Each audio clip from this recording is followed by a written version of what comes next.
Good morning, everybody. Welcome to my corner of the multiverse. You are listening to the Salty Goddess podcast, and I am Margaret, your salty, savage, sinister hostess. I'm glad you were able to join me for your hump day guilty pleasure. Please be sure to follow, share, subscribe, download, greet me on social media, message me, so on and so forth, like y'all have been, because I love hearing from you. So let's hop right to it. You know me, I'm not one to really just, talk fluff. So I decided that this week, given the angst in the world today, wars everywhere, people still driving around Fords, people being killed, people doing dumb things, murdering people. We need a little bit of a break from all of that dark side energy, if you will. So today, I decided that I was going to tell y'all some funny stories. Funny stories, maybe some jokes, but mostly they're funny stories. So I'm going to try to give you at least 30 minutes. It'll probably go longer than that. But as y'all know, I've been in medicine in one form or another for over 30 years. I started as a basic EMT in my 20s and then got my paramedic. And then I got my LPN. I was a phlebotomy tech. I should say I got that certification. EKG. I was a CNA when I was in nursing school for a while. I got my LPN, then my RN, my BSN, then my master's. So I'm an advanced practice nurse. So I've had a lot of patient contact over the last 30 years. And I also did harvest organ and tissue for transplant and research for a while. So I've kind of seen a lot of different pieces and parts of medicine. And when I first started in medicine, I actually did a TikTok live once and was explaining this to people. I mean, I was in my 20s, but I was fortunate enough to have lived a fairly sheltered life. And there were things about humanity that I did not know. A lot of things about humanity that I did not know, and about the human condition. So my experience early on was very interesting. Literally for like the first 6 months, I had an existential crisis almost every shift because I did not know what the heck was going on in my life. The only constant was that I was a Buffalo Bills fan. That was it. That's the only constant I had. Holy crap, it was crazy. But I'm going to start out first by giving you guys, I'm going to do a couple stories about some of the things that my grandchildren have said. Yep, I've got grandchildren. Yep, I have children. So in total, I have 12 grandchildren, 6 children. So I'm not going to tell any of the stories about the children, I don't think, but I got some grandchild stories for you. So I'm going to start out with early on in my grandparenting career. My husband was getting ready for work, and my grandson had said, "Papa, what you doing, Papa?" And Papa says, "I'm getting dressed for work." And he goes, "Why you go work, Papa?" And he goes, "I have to make money." Then my grandson says, Oh, you make money for Mamo? I'm Mamo, by the way. Well, at the time, we were also renting an apartment to someone, and that individual worked nights. They came in and were talking to myself and my grandson. And my grandson said, "Oh, Luppy, what you doing?" Luffy says, I'm going to go to work." This child looks at this man and says, "Oh, you go to work? You make money for Mamo too?" I will tell you, it was the funniest shit I've ever heard. I could not stop laughing. It was so funny to me that this child just assumed that everyone was going to work to make money for me. As well, technically, it wasn't inaccurate. When you think about it, he paid rent. So that's one little funny story. Now, today, when I tell that child those things, he laughs. He thinks it's funny. Thinks it's really, really funny. One of our other grandsons came to me. I just remember this. I was in town for a funeral, and it was February, and I was staying with my son on this particular trip because I had sold my house in New York. So my grandson looks at me. This is a different grandson. He looks at me and he says, Mamo, I was so confused. I said, what were you confused about? I thought all this time that you were my daddy's sister.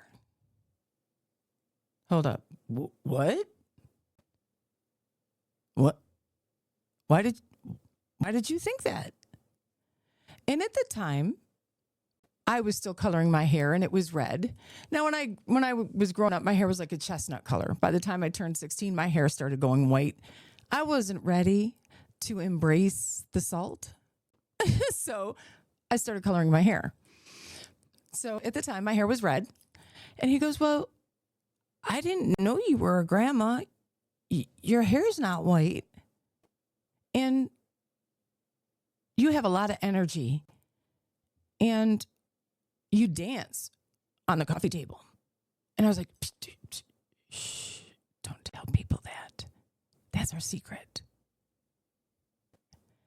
So that was February. In May, I was in New York. This grandchild was having a concert. So I attend the concert. The other set of grandparents are there at this concert too. And when the concert was over, we all gathered outside where the school was having a picnic. And the other grandmother looks at me and goes, so you dance on the coffee table? I said, what? Oh my God, he told him. But just so you know, when he said to me that he thought that I was my son's sister, his daddy's sister, I said, sweetheart, go get Mamo's wallet out of her handbag. And I gave that boy $50 because who wouldn't feel like $1 million when a child says, I thought you were 20 years younger. It just tickled me. It just tickled me. And I'm not being ugly. I'm not saying that the other grandma was older or anything like that. I'm just saying it was really funny, really funny. So, let's cut to one of my granddaughters saying to me, I get a video call on Messenger, and it's my daughter. She's driving in the car. The phone is mounted, just so you know, so I can see her. And in the background is my granddaughter. And my granddaughter's got this, she's making a face. And I go, hey, what's going on? This child grabbed her little suitcase, threw her tablet in it, in a pair of panties, and went into the kitchen and told her mother to take her to the airport because she had to come to South Carolina to be with Mamo and Papa because we were the only ones that understood her. And when her mother said, okay, where are you going with a suitcase with only a pair of panties in it? And she crossed her arms and made a face and said, whatever. And my daughter goes, well, what are you going to wear? She goes, you know, Mamo will take me shopping. Oh my gosh. This child was 3. And she said that. So her mother reminded her, if you go, you won't be able to be here for your birthday. We won't be able to celebrate your birthday with you. And she dead assed looked at her mother, crossed her arms, and she said, and, oh my God, this child is feral. This is the same child that told me one day when I picked her up after school, she said, Mamo, can we go here or can we go there? And I said, oh, no, we got to get back to the office. I have patients coming in. I have things I have to do, and I have to go to the ladies' room. She's looking out the truck window, and she goes, see those trees? Yes. Pull over, Mamo. I'll show you where you can go to the bathroom in the woods. Excuse me, young lady? Mamo, no, Mamo does not do that. Mamo uses the bathroom. Okay? She uses, with a toilet and a sink. Okay? And she goes, I go in the woods. Oh my God, this child is so feral. So feral.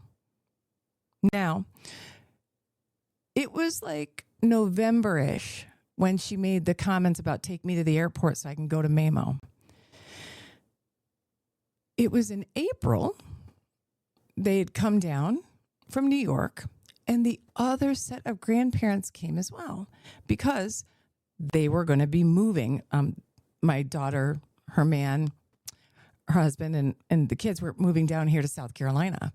So they decided to bring their ginormous camper down here first. So the other set of grandparents decided to tow it down, and they were going to be down here. It was over the Easter break. So the other grandparents, they're here, and they're getting ready to leave. They're going to go see some family in North Carolina. The other grandmother says to my granddaughter, okay, Grammy and Pop are going to leave now. Are you going to miss us? This child turns to her grandmother and says, no, I got Mamo and Papa. Oh my God. Why would you say that? I mean, yeah, but why would you say that? I was really surprised. So then they moved down here. And recently, the same set of grandparents came down to visit for her brother's birthday. She's answering a call from her auntie on her tablet. And Grammy says to her, I call you, but you never answer. Why don't you ever answer?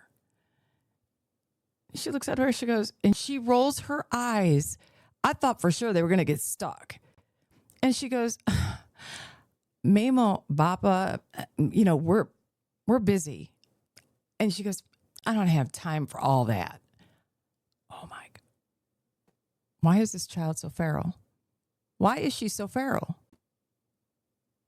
Now, you guys have all heard me say, my name is the Salty Goddess and I'm a queen. You can see my crown back here. If you guys are watching the video, I have a crown. I have a scepter that's over there. Okay. And I joke around all the time about how this is my queendom and whatnot. And the other grandmother says, wow, you get packages here like every day. Every day. We don't get packages like you do where we are. This child goes, Grammy, it's because you're a peasant. I didn't know it. What do you say? You cannot laugh. You cannot laugh because it encourages them. But this child is absolutely feral. Absolutely feral. The stuff that comes out of her mouth is unbelievable. All right. So those are some funny stories. Listen, I hope that hearing those kind of make you giggle and make you think about some of the funny shit you've heard come out of the mouths of babes. Because I will tell you, just when you think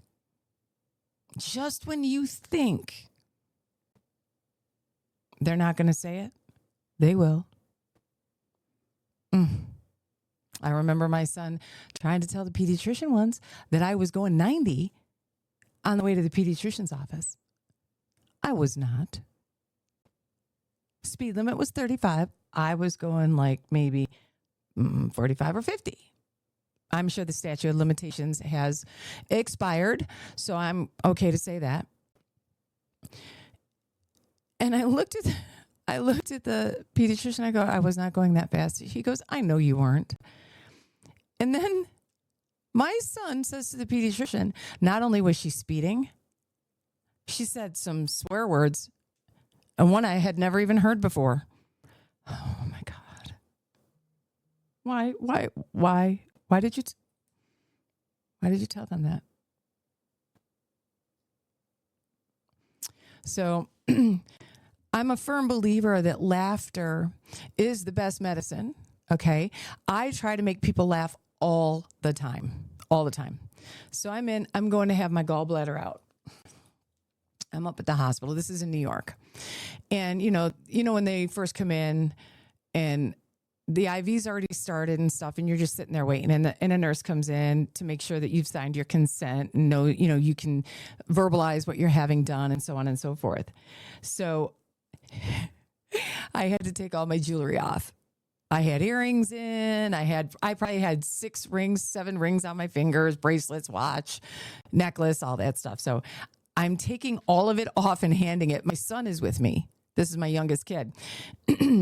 And he's got a small pouch in his hand, and he's adding each piece of jewelry as I remove it.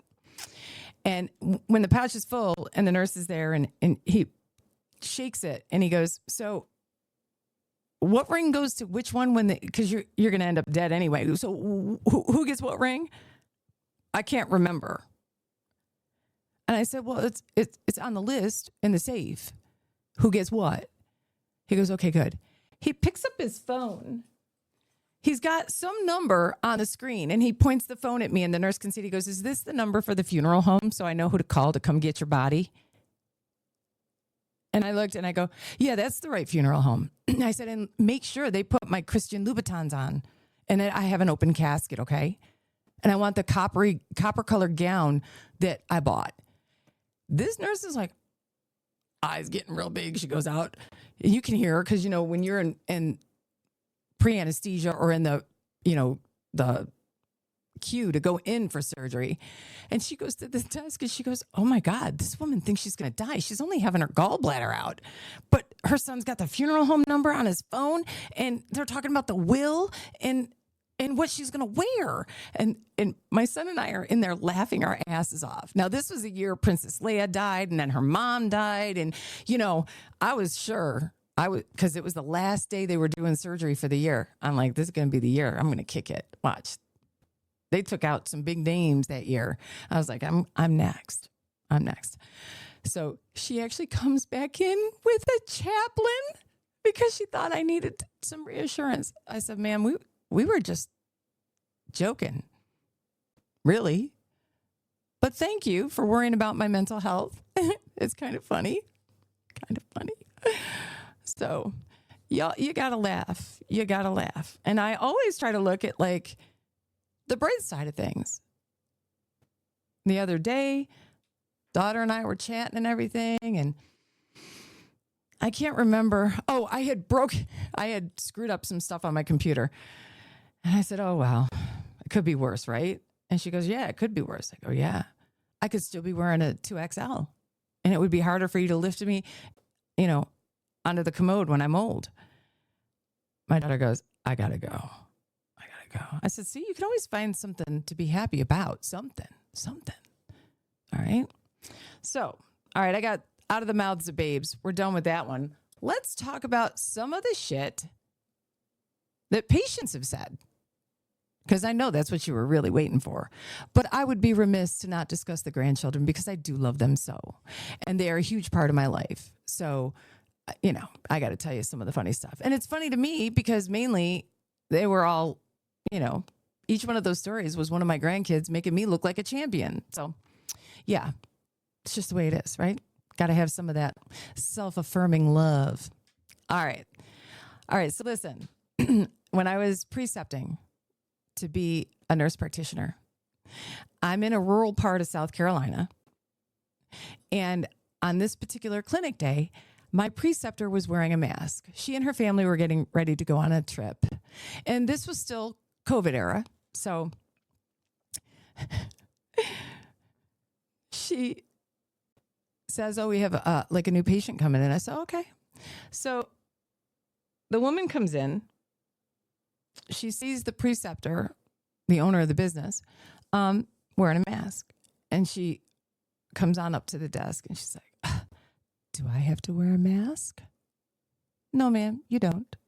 Well, good, because I don't want to have to. I said, okay.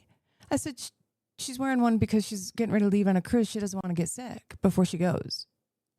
Oh, that's good. Yeah, because I don't want to wear a mask. I don't want to have to rebreathe my carbohydrates. I'm sorry, ma'am, you're what? And she goes, my carbohydrates. I said, you mean carbon dioxide, right? And she goes, no, I'm a CNA. I know what I'm talking about. I work at the nursing home and I'm not rebreathing my carbohydrates. I said, well, I understand that, ma'am. Nobody wants to rebreathe those diabetic breaths. I gotcha. Understand completely. And I thought to myself, she really did not just say that, did she? No corrective. She can't take corrective, action or feedback. I don't know. Okay, I get it. Sometimes we're thinking carbon dioxide, but we said carbohydrates by accident. All right. So let's talk about this one. Nurse comes in. Literally, this is a patient. She's got a sore throat. I bring her in. I ask her to start telling me what's going on. And she says, I've got a sore throat. I got a runny nose. And my vulva are swollen. I'm sorry, you're what? Your what? My vulva. And I stop again and I said, you mean uvula, right? No, vulva. I said, what does swollen vulva have to do with your sore throat? And she goes, it's in my throat. It's in my throat. I said, ma'am, that's the dingle dangle in the back of your throat. My one grandson calls it the dingle dangle. And she goes, yeah, the vulva. I go, it's not vulva, ma'am. It's the uvula. And she goes, I'm a nurse. I know what I'm talking about. I said, oh, God, help me, please. I'm begging you. I said, no, ma'am. The vulva are your labia outside your vagina. Okay? Outside your vagina.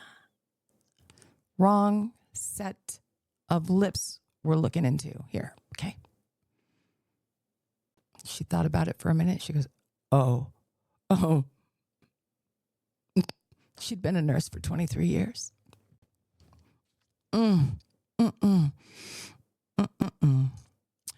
Or I go on a call. This was when I was a paramedic.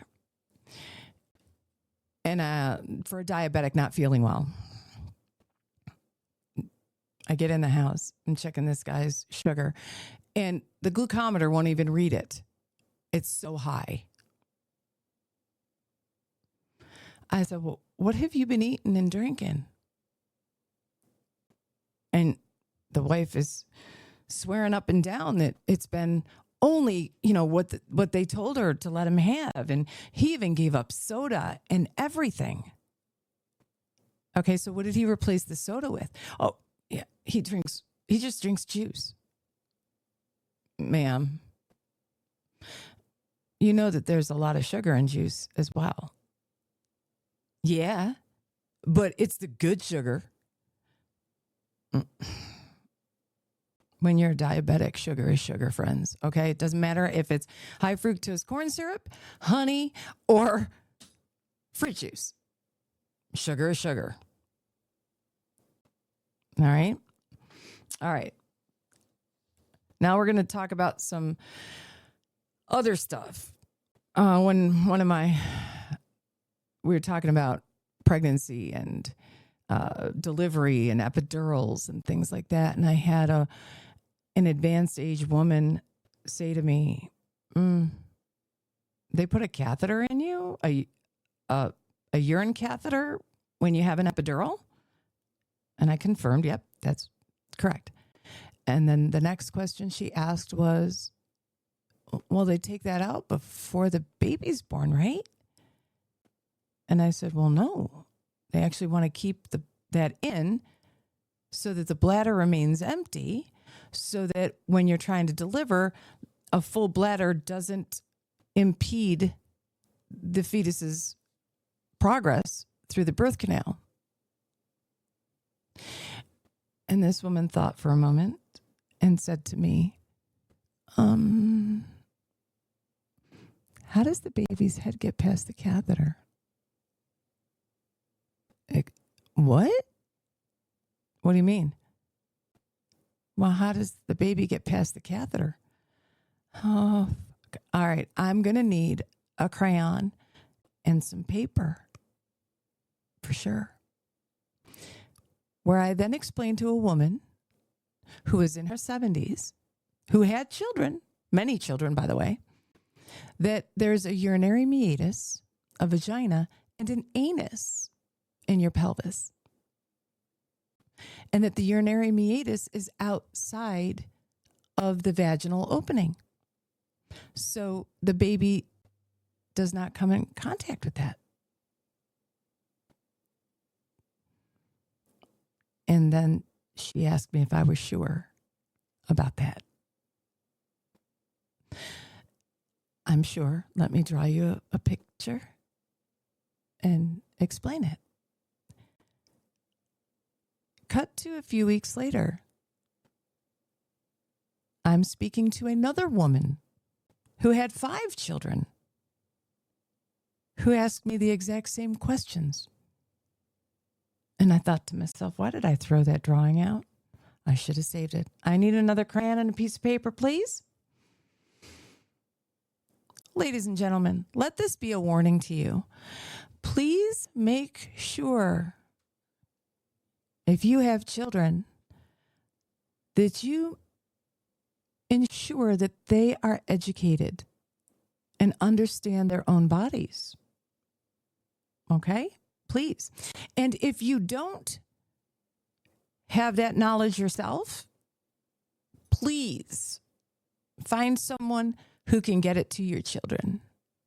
All right? There are individuals out there that will teach a sex education in a clinical fashion with no moral implications. Just, this is your body. This is your body after puberty. This is what happens when you engage in certain behaviors. Okay? So get educated. All right. And then for one of the last stories in medicine was I actually went on a call for a gentleman with abdominal pain. And he was about 19 or 20 years old. And he had been masturbating. Probably had masturbated 4 times that day. So, of course, he has some discomfort. Okay. So I get him in the ambulance. I'm going to take him because he doesn't want to stay home. He's concerned that he's broken something. And then he went on to tell me that he had learned that